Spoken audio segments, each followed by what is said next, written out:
How many of you guys have watched Heated Rivalry, like completely fell in love with it, made it your entire personality to the point where Ilya Rozanov is low-key your fitness inspiration because that dump truck? Like, that was me. So because of that, I decided I need to read the books. So in today's video, I'm going to be doing a little reading vloggity vlog of Game Changer by Rachel Reed. And I'm going to be sharing my thoughts on this book, especially after having watched the show. And stick around until the end because I'm going to be talking about whether or not I think you should read it. Is it worth your time? And my thoughts on like the books versus the show and which one is better. So let's get into it. Okay, before we go into the reading portion of this vlog, I feel like we need to talk about the structure of the book series. So right now we have a total of 6 published books, and there's actually going to be another one that was just announced. It's going to come out on September 29th, 2026. It's called Unrivaled, and that's going to be about Shane and Ilya. But as of right now, what we have in our hands, we have a total of 6 books based on 5 different book couples. So we have Game Changer, which is Scott and Kip's book, Heated Rivalry, Shane and Ilya, Tough Guy, which is Ryan and Fabian, Common Goal, which is Eric and Kyle, Role Model, which is Troy and Harris, and then we go back into Shane and Ilya's story with The Long Game. Now let's talk about the reading order because I've heard you could approach it a couple different ways.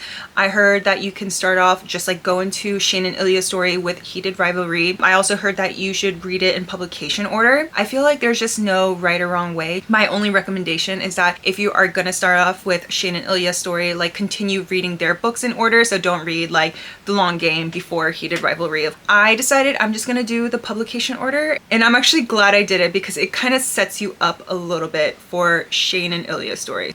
Now that I got all of that out of the way, let's go into the actual reading portion of this vlog. You guys, I finally received the package. Look at it! Look at it! Okay, I need to calm down. Huh? I have no idea what I'm getting myself into with these books. Like, I don't know how they're gonna compare to the show, but we're gonna find out, and I'm gonna enjoy them anyway. I did hear that the books are much smuttier, like all smut, no plot, which is fine by me. I got the show to give me that emotional wreckage, that train 16-wheeler accident. I do want to say though, give a shout out.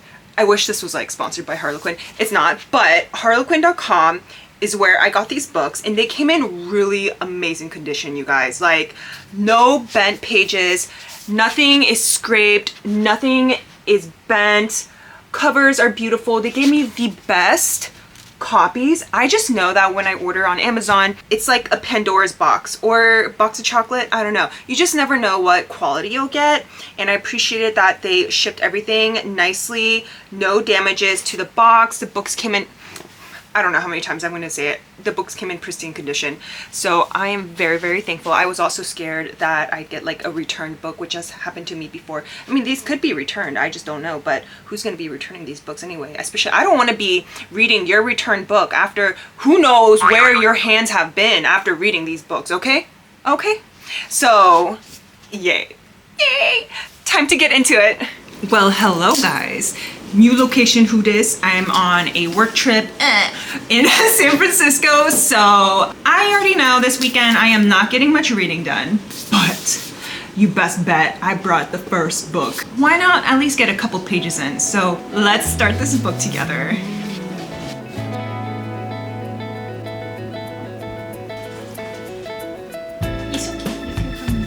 Why does this book make me want to crave a smoothie really badly? I am now 40% into Game Changers. I feel like what the book does really well compared to the show is to highlight the sub-conflicts that Scott and Kip are going through. Okay, the first one, let's talk about the representation of the male hockey player in hockey. Quote unquote, page 90, being gay is disgusting. Also, like just thinking about like what does a normal hockey player look like? And I just became more of a recent like hockey fan, and more specifically just like the LA Kings. And now that I read so many hockey romance books, I've noticed that all the male main characters just like look a certain way. They're like tall and white, and like that's just basically it. But in Scott's team, there's another teammate who is a black male, and he's like not as tall, and I think there's like less favoritism for that teammate, or like that teammate experiences racism. I feel like, yeah, this is a fictional book, but I feel like there's a little bit of truth in everything. And now I feel like as I go to more LA Kings games, it's something I'm just gonna have like in the back of my mind. This book just goes way deeper, and that's what I really loved.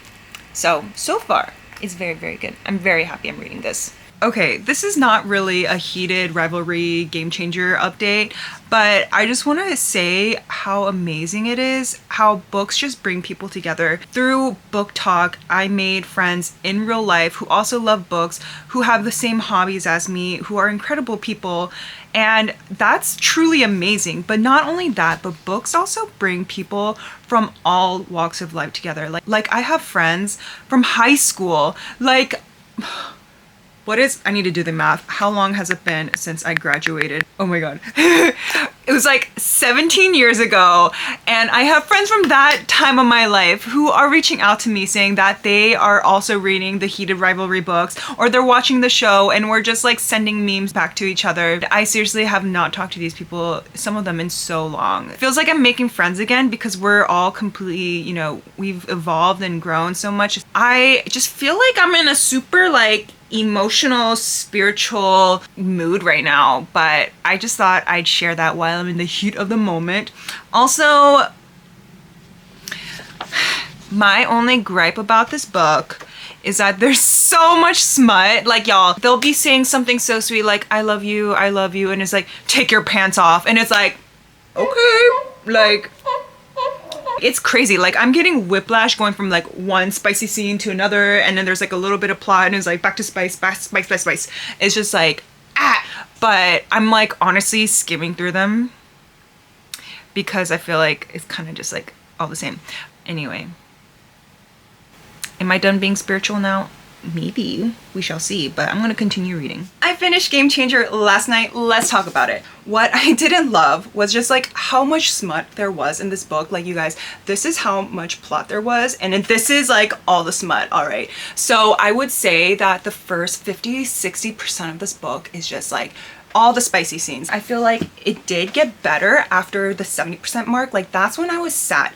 That's when the drama and the problems and issues were coming out, and that's when I couldn't put the book down. I would say it's okay to have that amount of smut for me personally, as long as it's balanced by other things. I was curious, so I actually went on Rachel Reed's website, and she has this like whole blog section. If you haven't seen it, like, go check it out. For her blog post for Game Changer, she talked about how she wanted this book to be fun and spicy and cute, and I think if that was her goal, I think that this book absolutely nailed it. Now, let's talk about what I did love, and there's a few things. I loved how much detail we got behind the characters. I feel like I got to know Scott and Kip a lot better, like each of them individually. For example, with Scott, I loved being able to hear his inner monologue, like why he doesn't want to come out, his constant like fear or anxiousness about it. And then Kip, on the other hand, like there's more to him beyond just like the smoothie barista. So I feel like because of those details, I felt like they were more human to me because they were going through like other real life issues aside from just, them getting to know each other and coming out. Another thing that I really appreciated, and just something like, I guess is a double-edged sword because it's kind of sad at the same time, but I feel like this book really shed a lot of light on hockey culture in real life and how toxic and homophobic it can be. And I read somewhere that Rachel Reed actually wrote this book because she was just so frustrated with the hockey culture in real life. Another thing that I loved about this book, and it's really not like I actually love it, it's a double-edged sword, but I feel like this book did a really good job at shedding light on the in real life hockey culture and how toxic and homophobic it can be. And I was so shocked that there's an actual policy that the NHL set in 2023 where they banned any specialty jerseys, so like any pride jerseys, any like rainbow tape on the hockey sticks. This policy happened because there was a pride night and some players didn't want to wear the jerseys. They said it was like against their religious belief, so it caused a lot of drama and press. Why is this player not wearing it? Why is this player wearing it? So the NHL decided to just ban it altogether because apparently it was a distraction and taking away from the game itself. So that was something I didn't know at all. And then in the book, Scott talks about how there's no gay hockey players, male hockey players at all. And that's actually, like, when I was looking it up, that is true. Also keep in mind that this book was written and published in 2018, whereas this policy came out in 2023. So it kind of just tells you how long this issue has been going around. Now for my final thoughts on this book. Question 1. Do I think you should read this book even after watching the show? I say yes, but with a caveat. So if you love the show and you love Scott and Kip, I think you should definitely read Game Changer. I would say though, don't expect this book to be like your 5-star read. I think if you're just here for a good time, this book is right up your alley. Question 2, what is better, the book or the show? This was hard for me to decide, but I actually think the show was better because it had a lot more drama and emotional depth that the book didn't have. But I would say that the book complements the show really well. So like, I feel like you can't have one or the other. Question number 3, should I watch the show first and then read the book? Yes, I think you should definitely watch the show and then read the book. Otherwise, I feel like, to be honest, I feel like I would have DNF'd Game Changer. Question 4, is the show an accurate book-to-screen adaptation? I would say yes. Of course, there were some scenes and details missing in the show, but I wouldn't say they're like crucial or they're just like nice to have moments. But overall, I do think the show did a really great job. Overall, I gave this book a 3.5 star. Like, I wasn't super in love with it, but it was a cute, fun read. It's just nothing super spectacular. If you made it to the end, thank you so much for being here. If you love reading vlogs like this, book recommendations on smutty ass books, make sure you hit the like and subscribe, and let me know in the comments below if you've watched a show or if you've read the books, which one do you think is better? I'm definitely going to be continuing this series, and I cannot wait to get into Shane and Ilya's book because I heard that one is so good. So until then, I will see you guys in the next one.